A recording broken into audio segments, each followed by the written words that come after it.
لقد أنزلنا إليكم كتابا فيه ذكركم أفلا تعقلون ہم نے تمہاری طرف ایسی کتاب نازل کی ہے جس میں تمہارا تذکرہ ہے، کیا تم نہیں سمجھتے؟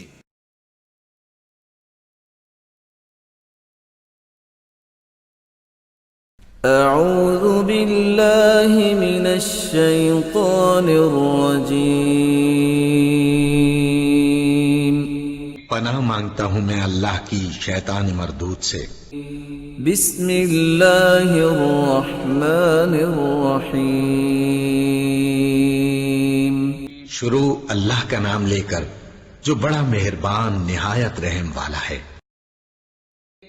إليه يرد علم الساعة وما تخرج من ثمرات من أكمامها وما تحمل من أنثى ولا تضع إلا بعلمه ويوم يناديهم أين شركائي قالوا آذناك ما منا من شهيد وضل عنهم ما كانوا يدعون من قبل وظنوا ما لهم من محيص لا يسأم الإنسان من دعاء الخير وإن مسه الشر فيئوس قنوط وَلَئِنْ أَذَقْنَاهُ رَحْمَةً مِنَّا مِنْ بَعْدِ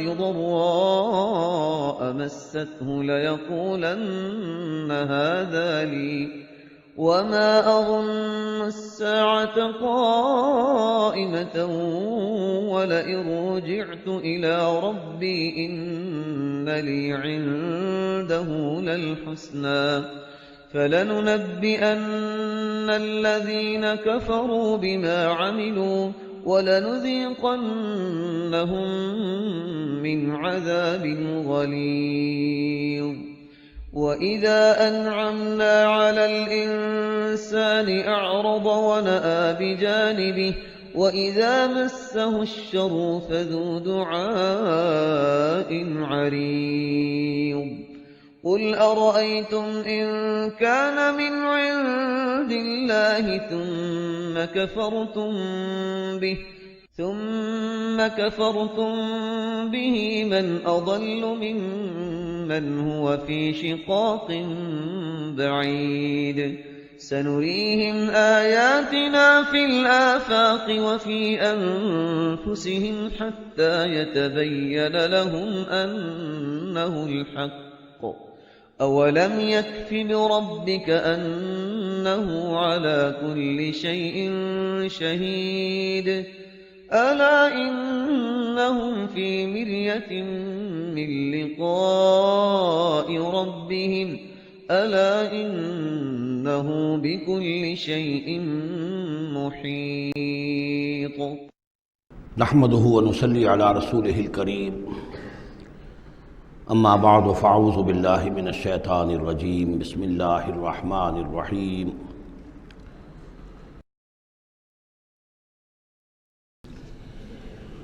الیہ یرد علم الساعة وما تخرج من ثمرات من اکمامها وما تحمل من انثى ولا تضع الا بعلمه ويوم يناديهم أين شركائي قالوا آذناك ما منا من شهيد وضل عنهم ما كانوا يدعون من قبل وظنوا ما لهم من محيص صدق اللہ العظیم۔ اللہ ہی کے حوالے ہے قیامت کا علم کہ قیامت کب آئے گی۔ وما تخرج من ثمرات، اور جو بھی نکلتا ہے میووں میں سے ان کے غلافوں کے اندر سے، وما تحمل من انثى، اور جو بھی کوئی مادہ اٹھاتی ہے اپنے پیٹ میں حمل، ولا تضع، اور نہ ہی وہ اس کو جنتی ہے، الا بعلم ہی، مگر وہ اللہ کے علم میں ہوتا ہے۔ اور اس کو صرف انسانوں پر نہ سمجھیے، تو تمام حیوانات کا معاملہ ہے۔ اسی لیے یہاں پر عورت کا نام نہیں لیا گیا، بلکہ یہ کہ جو بھی ہے، من انثى، جو بھی ہے۔ وَيَوْمَ يُنَادِيهِمْ أَيْنَ شُرَكَائِي، اور جب اس دن کے پکارے گا انہیں کہ کہاں ہے میرے وہ شریک، قَالُوا آذَنَّاكَ مَا مِنَّا مِن شَهِيدٍ، تو وہ کہیں گے ہم نے تو آپ سے عرض کر دیا ہے، ہم میں سے کوئی بھی اس کا اقرار نہیں کرتا کہ ہمارا کوئی شریک ہے، یعنی یہ کہ اس وقت وہ بالکل ایسے بے بس ہو جائیں گے کہ وہ نہیں کہہ سکیں گے کہ ہم نے واقعتاً کسی کو سمجھا تھا کہ وہ ہمارا سہارا ہوگا۔ وَضَلَّ عَنْهُمْ مَا كَانُوا يَدْعُونَ مِن قَبْلُ، اور گم ہو جائیں گے ان سے، ان کے ہاتھوں کے طوطے اڑ جائیں گے جن کو وہ پکارا کرتے تھے اس سے پہلے۔ وَظَنُّوا مَا لَهُم مِّن مَّحِيصٍ، اور انہیں یقین آ جائے گا کہ اب کوئی خلاصی کی کوئی شکل نہیں ہے، یہاں سے نجات پانے کی کوئی صورت نہیں۔ لا يسأم الانسان من دعاء الخیر، انسان نہیں تھکتا ہے خیر مانگتے ہوئے، اگر اس کے پاس دولت ہے اور مانگے گا، اور نعمتیں ہیں اور مانگے گا۔ وَإِن مَسَّهُ الشَّرُّ، اور اگر کہیں اسے تکلیف پہنچ جائے، فَيَئُوسٌ قَنُوطٌ، تو بالکل مایوس ہو جاتا ہے اور نا امید ہو جاتا ہے۔ وَلَئِنْ أَذَقْنَاهُ رَحْمَةً مِنَّا مِن بَعْدِ ضَرَّاءَ مَسَّتْهُ، اور اگر ہم انہیں اپنی رحمت کا مزہ چکھا دے اس کے بعد کہ اسے کوئی تکلیف پہنچی تھی، لَيَقُولَنَّ هَٰذَا لِي، تو وہ کہے گا یہ تو میرا ہے ہی، یہ تو میری اپنی صلاحیت ہے، میں نے اپنے مسائل کو حل کر لیا، میں نے جتنی بھی مشکلات تھیں میں نے بڑے اپنے ناخن تدبیر سے تمام عقدے حل کر لیے۔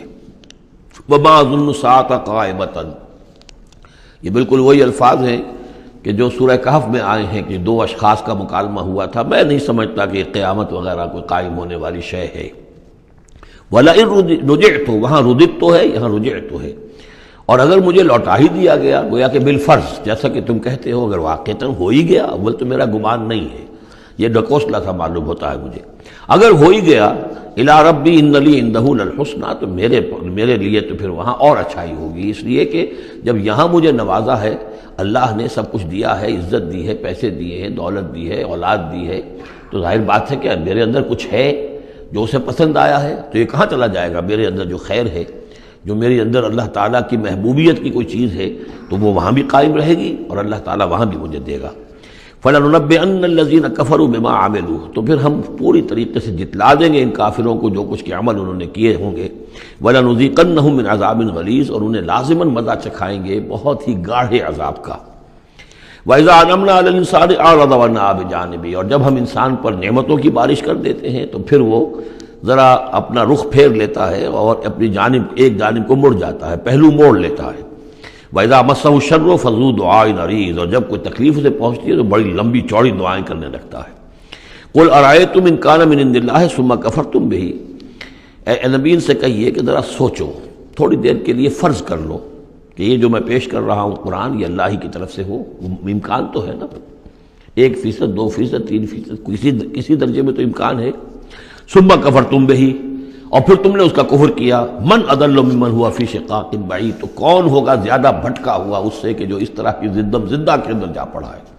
یعنی سوچو ذرا، غور کرو، جیسے اس سے پہلے آیا ہے کہ میں تم سے کہتا ہوں ایک ایک کر کے، دو دو کر کے، اکیلے اکیلے، دو دو مل کر گفتگو کرو، سوچو سمجھو کہ کیا اس شخص کے اندر کوئی دیوانگی کے آثار ہیں، کوئی ان کے اندر کوئی کبھی ان کی زندگی کے اندر اس سے پہلے جو 40 برس ان کو تمہارے درمیان بسر کی ہے کبھی کوئی جھوٹ بولا ہے۔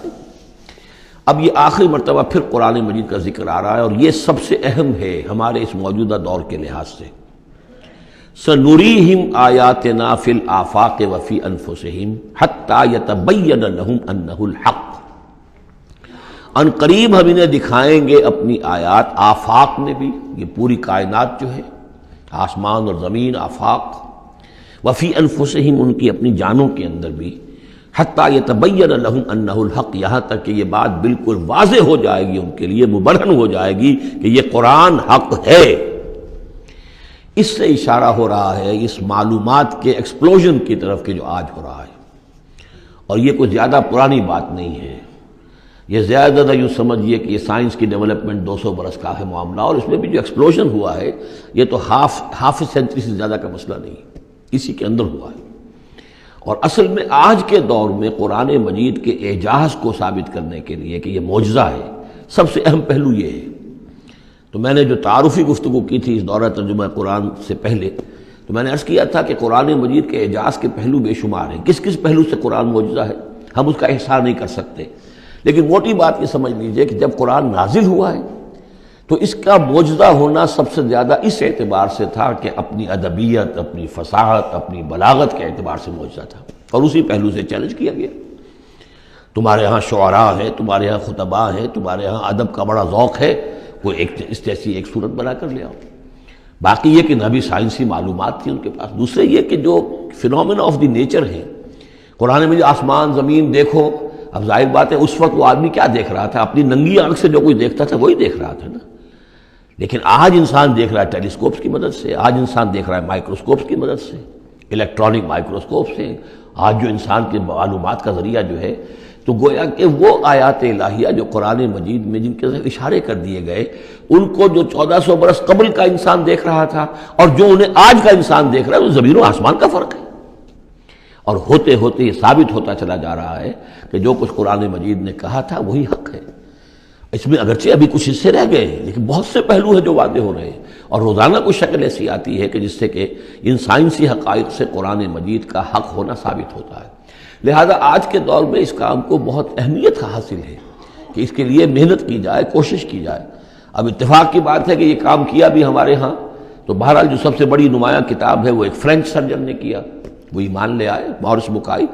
لیکن یہ کہ کسی مسلمان کو یہ توفیق نہیں ہوئی کہ وہ مطالعہ کرتا ان سائنسز کا اور ان کے حوالے سے پھر وہ کمپیریٹو اسٹڈی کرتا بائبل اور قرآن کے مابین، اور پھر کہتا اور دعوے کے ساتھ کہہ سکتا کہ سائنسی جو بھی انکشافات آج تک ہوئے ہیں قرآن کا ایک حرف بھی غلط ثابت نہیں ہوا.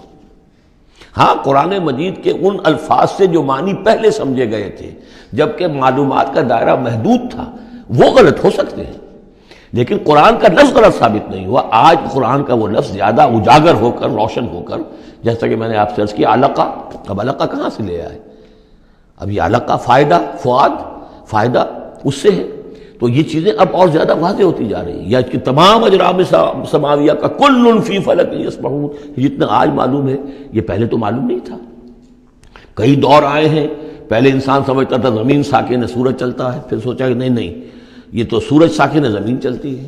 آج ہمیں معلوم ہے کوئی شے ہے ہی نہیں، سکون محال ہے قدرت کے کارخانے میں. کوئی ذرہ بھی جو ہے اندر، جو ایک ایٹم ہے وہاں بھی حرکت ہے.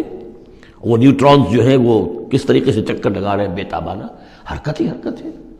تو اس اعتبار سے قرآن مجید جدید سائنسی اکتشافات کے ذریعے سے جس طریقے سے اس کے حقائق مبرہن ہو رہے ہیں، اس پر زیادہ توجہ کی ضرورت. البتہ اس میں تکلف کرنا اور زبردستی کرنا نہیں. جہاں وہ بات ابھی واضح نہیں، اب صاف مان لو. جو بھی ہم سورہ آل عمران میں پڑھ آئے ہیں کہ یہ بات ابھی واضح نہیں ہے، لیکن ہمیں یقین ہے کل من عند ربنا، یہ سب اللہ کی طرف سے ہے. وقت آئے گا کہ ثابت ہو جائے گا کہ جو کچھ قرآن نے جو الفاظ استعمال کیے تھے، جو حقیقت منکشف ہوگی وہ عین ان الفاظ میں صحیح فٹ ہو جائے گی، اگرچہ ابھی ہم اس کی وضاحت نہیں سمجھ سکتے. تو جہاں تکلف نہ کیا جائے، تسنع نہ کیا جائے، کھینچتان نہ کی جائے، یہ نہ کیا جائے. یہ بعض لوگوں نے یہ کیا ہے، لیکن یہ کہ جہاں تک کہ وہ حقائق ثابت ہو چکے ہوں تو ان کو بہرحال استعمال میں لایا جانا چاہیے کہ قرآن مجید کی حقانیت کو اس کے ذریعے سے مبرہن کیا جائے. اب دیکھیے یہ لفظ جو آیا ہے سنوریہم، اب سین جب آتا ہے فعل مضارع پر تو وہ مستقبل کی بات بن جاتا ہے. مستقبل میں ہم دکھائیں گے انہیں اپنی نشانیاں. اب ظاہر بات ہے سائنس جو ہے وہ اسٹڈی کر رہی ہے، ایکسپلور کر رہی ہے، خلا کو ایکسپلور کر رہی ہے، اور سمندروں میں ایکسپلوریشن ہو رہی ہے، آرکٹک اور انٹارکٹک کی ایکسپلوریشن. کہاں تک انسان پہنچا ہے، کیسی جان جوکھوں میں ڈال کر لوگوں نے جو ہے وہ چیزیں جو ہے معلومات کا خزانہ جمع کیا ہے. سنریہم آیاتنا فی الآفاق وفی انفسہم حتی یتبین لہم انہ الحق. یہ بات اور مبرہن ہوتی جائے گی، مزید واضح ہوتی جائے گی، مزید اجاگر ہوتی جائے گی قرآن حق ہے. اولم یکفی بربک انہ علی کل شیء شہید، کیا کافی نہیں ہے یہ بات تیرے رب کے لیے کہ وہ تو ہر چیز پر گواہ ہے، ہر کائنات کی ہر شے اس کی نگاہوں کے سامنے ہے. لیکن آج سے 1400 برس پہلے وہ انہی الفاظ میں اس نے بیان کیا تھا جسے اس وقت کا انسان سمجھ سکتا. وہ باتیں آج کے حوالے سے جو باتیں آ رہی ہیں وہ بیان کر دی جاتی ہیں، سمجھ میں کس کی آتی ہیں. انہم فی مریۃ من لقاء ربہم، آگاہ ہو جا یہ لوگ اپنے رب سے ملاقات کے بارے میں دھوکے میں پڑے ہوئے، شکوک و شبہات میں پڑے ہوئے. الا انہ بکل شیء محیط، آگاہ ہو جا وہ ہر چیز پر محیط ہے، ہر چیز کا احاطہ کیے ہوئے ہے.